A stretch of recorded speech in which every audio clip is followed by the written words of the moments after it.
अपने विद्यालय के channel Gurukul the learning space पर आपका पुनः स्वागत है। कल हम लोगों ने पद परिचय और वाक्य पर चर्चा की। तीसरा चैप्टर है आपका वाच्य। वाच्य का शाब्दिक अर्थ होता है बोलने का विषय। हम कैसे बोलते हैं, क्या बोलते हैं, हमारे बोलने का प्रभाव किस पर पड़ता है, उसी को हम वाच्य कहते हैं। वाच्य की परिभाषा यदि आपको लिखनी हो तो आप लिख सकते हैं। बोलते समय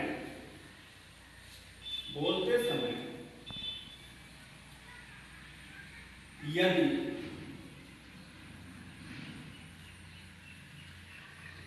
कथन का प्रभाव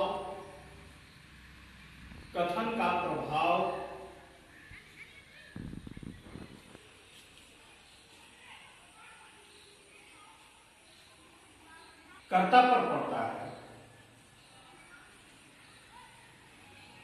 क्रिया पर पड़ता है या कर्म पर पड़ता है,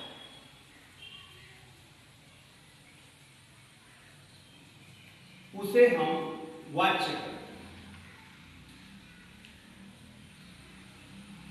तीन चीजें होंगी: कर्ता, क्रिया, कर्ता कर्म और क्रिया।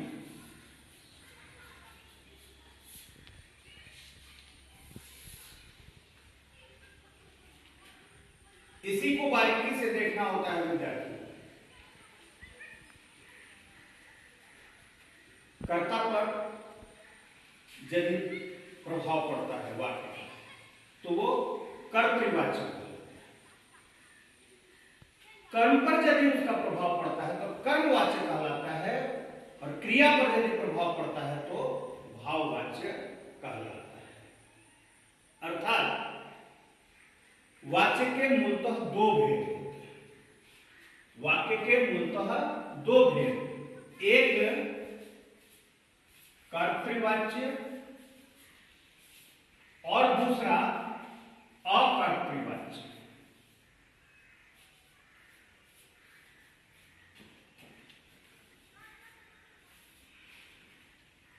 सामान्यतः सभी जानते हैं कि वाच्य के दो भेद हो, तीन भेद हो।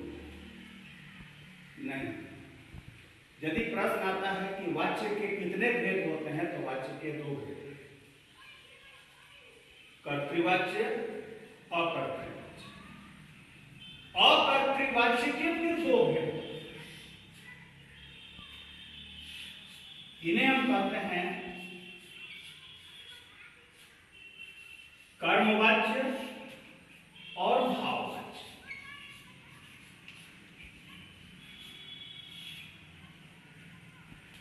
कर्तृवाच्य, कर्मवाच्य और भाववाच्य।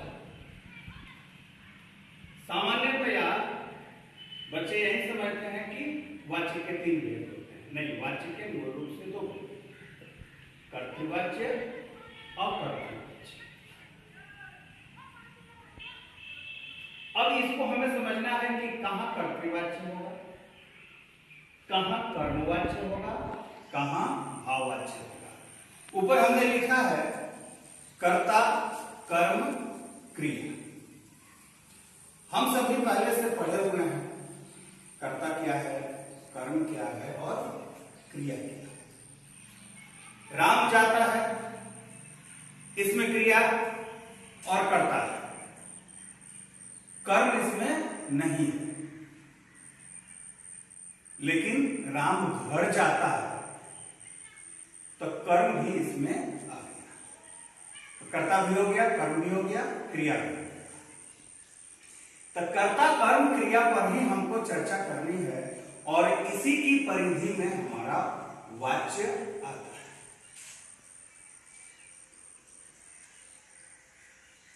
अब जरा देखेंगे हम तो कर्तृवाच्य में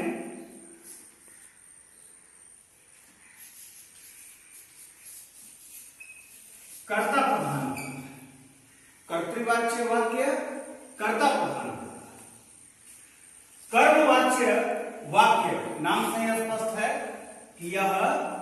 कर्म प्रधान होता है। भाववाच्य, भाव या क्रिया दोनों एक ही होती है, तो ये क्रिया या भाव प्रधान।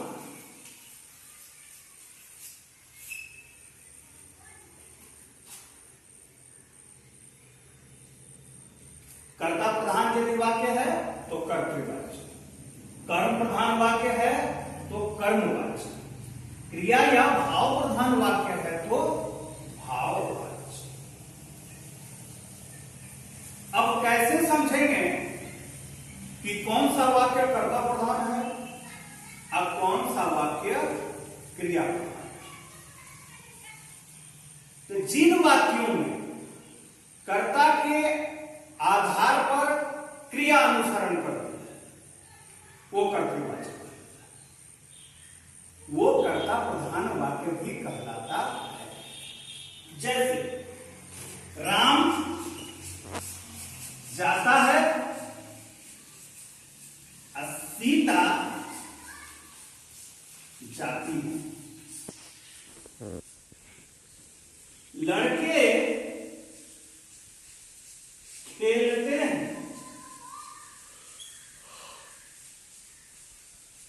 ध्यान दीजिए, राम एक वचन पुल्लिंग है, क्रिया एक वचन और पुल्लिंग है।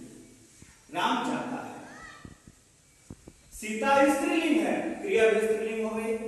राम सीता जाती है, राम जाता है और सीता जाती है।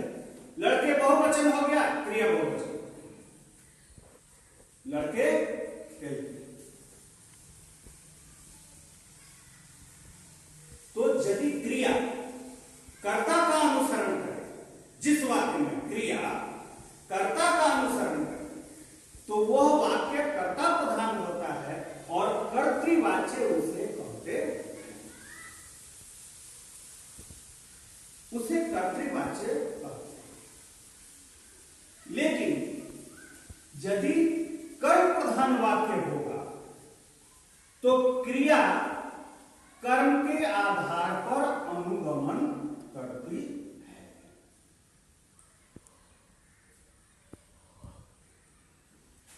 अब इसको जरा स्पष्ट कर लीजिए। राम रोटी खाता है, राम रोटी खाता है। तो यहां रोटी चूंकि स्त्रीलिंग है लेकिन राम पुल्लिंग है, तो क्रिया जो है वह राम का अनुगमन कर रही है, राम का अनुगमन कर रही है। अगली पंक्ति जब लिखेंगे स्पष्ट हो जाएगा। रोटी स्त्रीलिंग है, राम पुल्लिंग है, क्रिया खाना है, तो क्रिया ने यहां कर्म का अनुगमन नहीं किया, कर्ता राम का अनुगमन किया। राम रोटी खाता है। लेकिन जैसे ही यह क्रिया कर्म की अनुगामिनी हो जाएगी तो यह क्रिया प्रधान वाक्य हो जाएगा। देखिए, राम द्वारा रोटी खाई गई।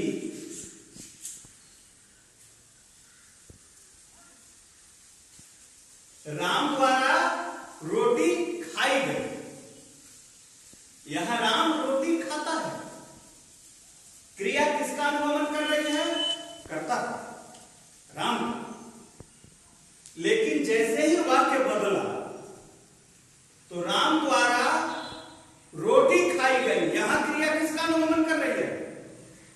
तो यहां क्रिया कर्म का अनुगमन कर रही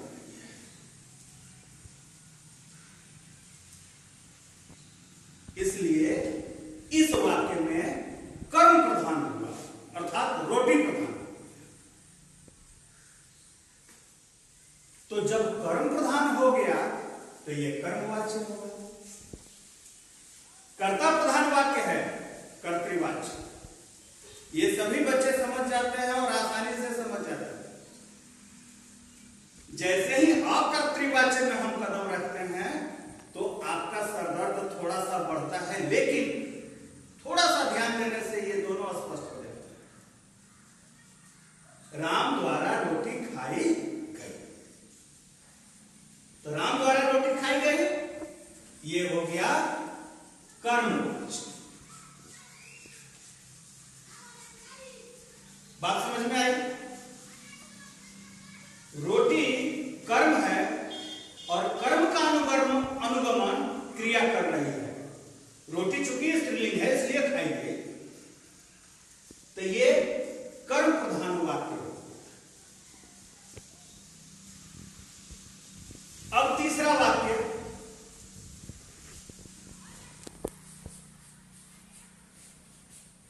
राम से रोटी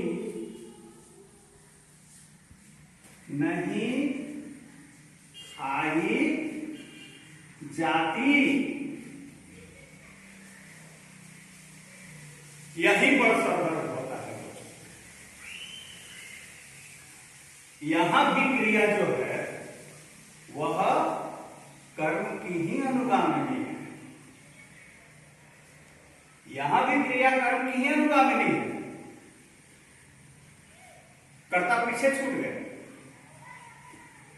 अब इस स्थिति में क्या करेंगे?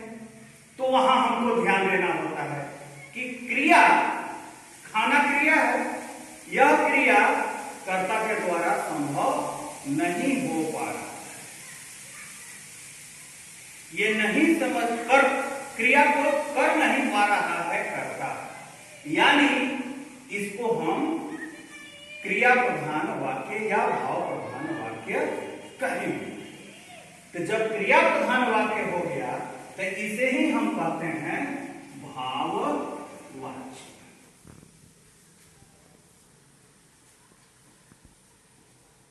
क्रिया प्रधान जब हो गया तो ये भाववाच्य।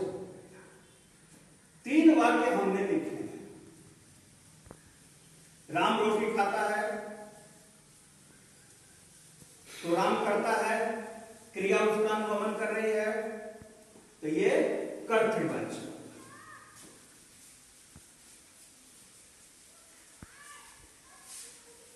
राम द्वारा रोटी खाई गई, कर्मवाच्य।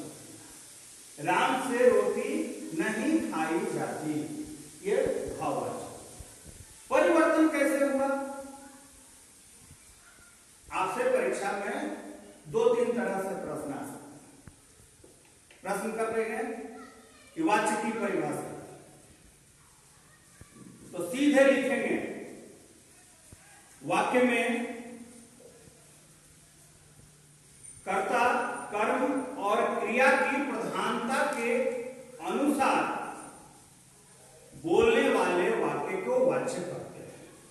आपको लिखवाया भी हमने, मैं कहता हूं कॉपी कलम लेकर बैठे। दूसरा प्रश्न आ सकता है कि वाच्य के कितने भेद होते हैं, तो वहां 3 भेद नहीं लिखे, 2 भेद, कर्तृवाच्य, अकर्तृवाच्य। अकर्तृवाच्य के 2 भाग किए, एक कर्म प्रधान, एक क्रिया। इस प्रकार से मिलाकर के वाच्य के 3 भेद। और महत्वपूर्ण प्रश्न है जो आप लोगों को परीक्षा में आता है, वाक्य देगा हालदार साहब ने पान खाया, पूछेगा कौन सा वाक्य है, सीधे लिख देंगे कि हालदार साहब ने पान खाया, कर्तृवाच्य। लेकिन प्रश्न पे क्या करेगा कि इस वाच्य को कर्मवाच्य में बदलिए, तो क्या कैसे बदला गया जरा देख लीजिए। द्वारा लगा दिया गया, से लगाकर भी आप वाक्य को बदल सकते। चूंकि पान पुल्लिंग है तो हालदार साहब द्वारा पान खाया गया। रोटी स्त्रीलिंग है इसलिए राम द्वारा रोटी खाई गई, लेकिन हालदार साहब द्वारा पान खाया गया, पान पुल्लिंग है। तो कर्म के आधार पर ही क्रिया अनुगमन करेगी। हालदार साहब ने पान खाया, इसे भाववाची में बदलिए। ये प्रश्न, बोर्ड का प्रश्न। तो हालदार साहब से पान नहीं खाया जाता, आप उसे कर्म प्रधान, क्रिया प्रधान। ये क्रिया इनसे नहीं होगा तो क्रिया पर बल पड़ेगा। कर्मवाच्य और भाववाच्य में यही एक बारीक सा अंतर है, इसे आपको समझना होगा। वाच्य आपका स्पष्ट है। कर्तृवाच्य कर्ता प्रधान वाक्य, कर्मवाच्य नाम से ही स्पष्ट है, कर्म प्रधान वाक्य को कहें। भाववाच्य क्रिया प्रधान या भाव प्रधान वाक्य को क्रिया भाववाच्य हम कहते हैं। इसी प्रकार से आपके परीक्षा में प्रश्न आएंगे और आपको वहीं पर अपने स्वविवेक का प्रयोग करते हुए इसको लिखना है। इसके पूर्वाभ्यास में आपको क्या करना होगा? 10, 20, 25, 50, 100 जितने वाक्यों की सूची आप तैयार कर सकते हैं आप तैयार कीजिए। पुस्तक आपका साथी है, उसका सहयोग लीजिए। वाच्य समाप्त। आज भी 2 मिनट ही होंगे गाइस, एक वाच्य पर और एक रस के अंग या रस पे। ओके, तो हम लोगों ने 3 चैप्टर का अध्ययन किया, पद, वाक्य और वाच्य। चौथा आपका है और महत्वपूर्ण है, वो है रस या रस निष्पत्ति। कोई भी वाक्य जब हम बोलते हैं, उस बोलने का सुनने वाले पर क्या प्रभाव पड़ता है, किस तरह की वो अनुभूति करता है, किस प्रकार के भाव उसके अंदर उत्पन्न होते हैं, उसे ही साहित्य की भाषा में रस। आप तो विज्ञान के विद्यार्थी हैं, कई पदार्थों में रस आपको पढ़ने को मिले। सामान्य जीवन में भी नींबू का रस होता है तो गन्ने का रस होता है, वो रस यहाँ नहीं है, लेकिन उससे अलग भी नहीं है। कोई रस हमें खट्टा लगता है तो कोई रस मीठा लगता है, लेकिन इसमें बारीक क्या है समझने का विषय। हमारे जीवा में ही वो सारे पॉइंट्स होते हैं कि प्रत्येक प्रकार के स्वाद का, रस का हम अनुभूति करते हैं। ठीक उसी प्रकार हमारे मस्तिष्क में, हृदय में अनेक प्रकार के भाव मूर्त रूप में सुषुप्तावस्था में नैसर्गिक रूप से विद्यमान, समय के अनुसार वो जागृत, परिस्थिति के अनुसार वो जागृत। तो जिस प्रकार का भाव जागृत होता है उसी प्रकार की रस निष्पत्ति होती है। यदि कोई वस्तु देख करके आप प्रसन्न होते हैं तो आपके अंदर हर्ष होता है, खुशी होती है। किसी चीज को देखकर आप दुखी होते हैं तो दुख का भाव आता है। किसी चीज को देखकर आप आश्चर्यचकित हो जाते हैं तो आश्चर्य का भाव। तो ये दुख, शोक, प्रेम, घृणा, हर्ष, सुख ये बाहर की वस्तु नहीं है, ये हमारे अंदर नैसर्गिक रूप से विद्यमान, परिस्थिति के अनुसार हमारे अंदर कौन सा भाव उत्पन्न होता है, इसी को साहित्य की भाषा में रस निष्पत्ति कहा गया। अनेक विद्वानों ने अनेक तरह से इसे परिभाषित करने का भी प्रयास किया, लेकिन उन विद्वानों में सर्वमान्य परिभाषा प्रसिद्ध नाट्यकार भरत मुनि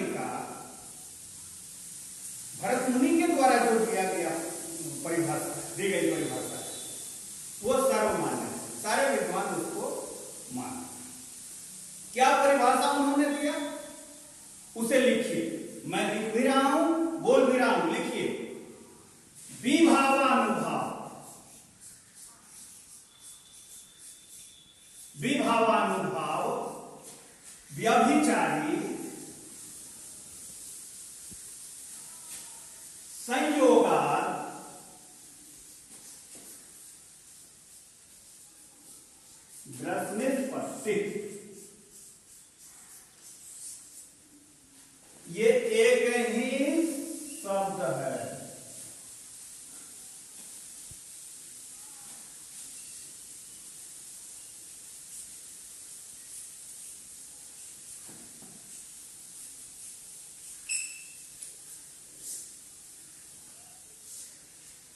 भरत मुनि के द्वारा दिया गया यह परिभाषा, और रस निष्पत्ति के विषय में यह संपूर्ण परिभाषा है।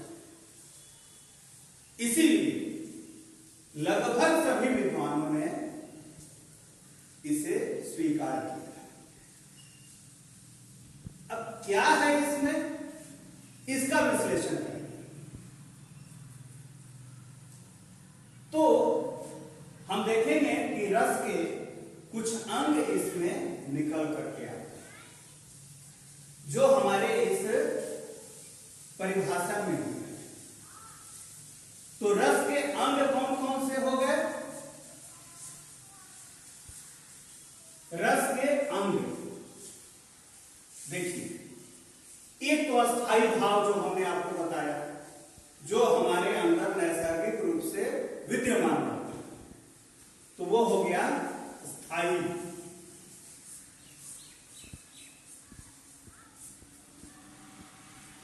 अस्थाई भाव के बाद आता है विभाव।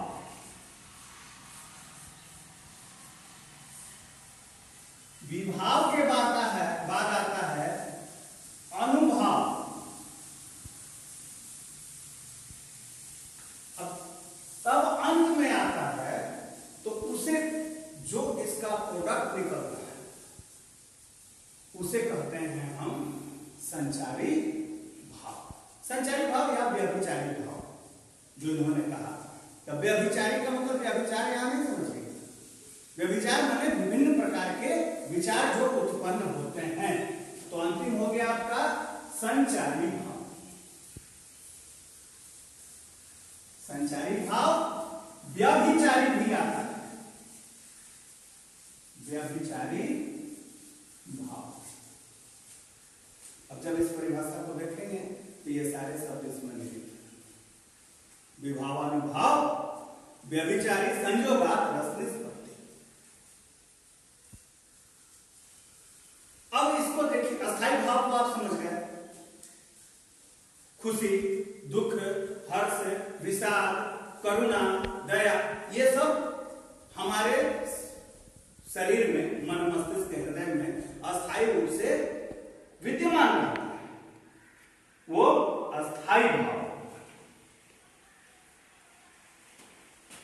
तो अस्थाई भाव आपको यदि पूछता है प्रश्न परीक्षा में कि रस के कितने अंग होते हैं, कितने अंग, तो आप सीधे 4 अंग लिखिए। अस्थाई भाव, विभाव, अनुभाव, संचारी भाव या व्यभिचारी, और आपका उत्तर पूर्ण हो जाए। लेकिन यदि कदम बढ़ा दिया आगे, पूछ दिया कि विभाव के कितने अंग होते हैं, तो विभाव के 2।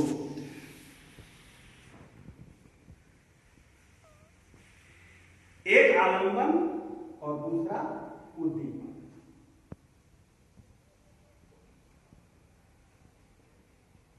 आलंबन और दूसरा उद्दीपन।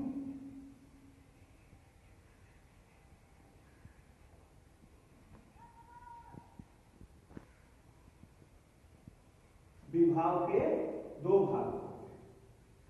ये आलंबन क्या हो गया? किसी व्यक्ति को, वस्तु को देखकर हमारे मन में कोई भाव जागृत होगा। ध्यान दीजिए, यहां अस्थाई भाव हमारे अंदर पहले से विद्यमान है। हमने किसी अबोध बालक को देखा, तो हमने उसे देखा तो हमारे अंदर एक वात्सल्य का भाव उत्पन्न हुआ। तो जो उसको देखा हमने, विभाव, तो उसमें 2 बातें हो गई। पहला तो वस्तु जिसे हमने देखा, व्यक्ति जिसे हमने देखा, तो आलंबन हो गया नायक, नायिका, बालक, वस्तु, स्थान। ताज ताजमहल हमारे दिमाग में है कि ताजमहल बड़ा सुंदर है, लेकिन उसे हमने देखा नहीं।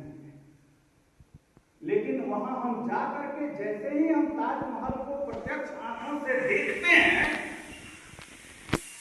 तब हम पर जो प्रभाव पड़ता है, तब हमारे अस्थायी भाव जो जागृत होंगे, वही होता है आलम्बन। वो पात्र होता है जिसको देखकर हमारे अंदर भावनाओं का उद्वेग उठता है। तो आलम्बन हो गया, नायक, नायिका, वस्तु, स्थान, बालक, ये सारे आलम्बन हो गए। अब आता है उद्दीपन। अब बालक है तो बालक को आपने देखा, तो बालक हो गया आलम्बन, जिसको देखकर हमारा मन हर्षित हुआ, तो बालक आलम्बन हो गया। लेकिन यदि वो मुस्कुरा दिया, उसने कुछ ऐसी गतिविधि कर दी कि आपकी खुशी दुगनी हो गई, तो उसके हाव भाव से हमारे खुशी में बढ़ोतरी हो, तो उसका हाव भाव, उसका साज सज्जा, उसी को हम कहते हैं उद्दीपन। नायक नायिका और उसका साज श्रृंगार, हाव भाव, ये हो गए उद्दीपन। अगला है हमारा अनुभव।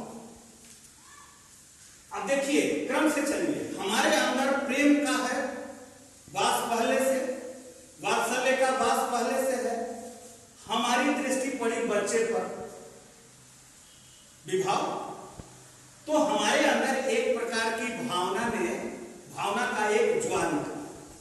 तो बच्चे को हमने देखा था, बच्चा हो गया आलम्बन, और बच्चे ने कुछ हाव भाव दिखाए, कुछ उसने ऐसे साज श्रृंगार किए हैं कि हमारी खुशी दुगुनी हो गई, तो वो हो गया उद्दीपन। तो इतना होने के बाद हमको अनुभूति होती है, हमारे अंदर अनुभूति होती है। तो ये अनुभव नाम से यह स्पष्ट है कि किस प्रकार का अनुभव हमें हुआ, किस प्रकार का अनुभव हुआ। इसके 4 भेद किए गए हैं।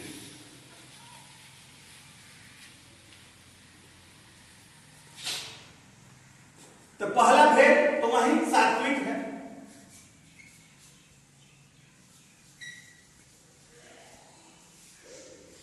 बच्चा का रूप सौंदर्य सात्विक। दूसरा है उसका कायिक,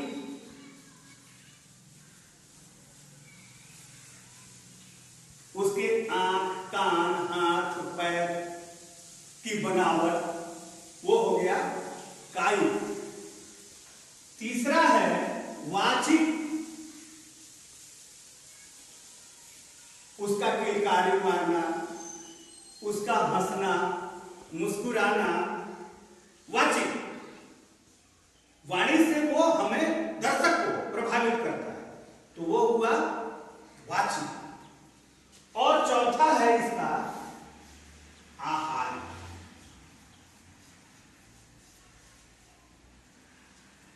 तो आहार का मतलब आहार रूप समझ लीजिएगा, उसका वेशभूषा।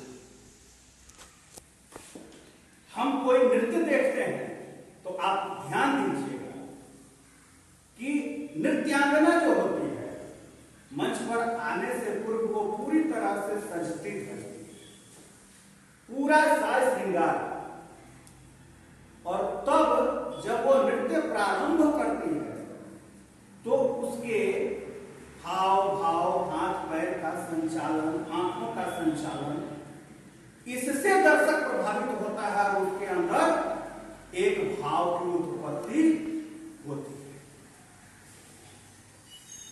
तो उसका जो वेशभूषा हुआ, बाह्य बनावट जो भी हुए, वो आहार हुआ।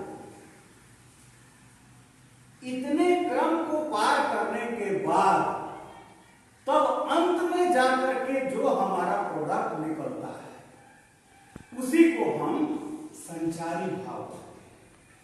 तो वो हमारा अंत में होता है संचारी।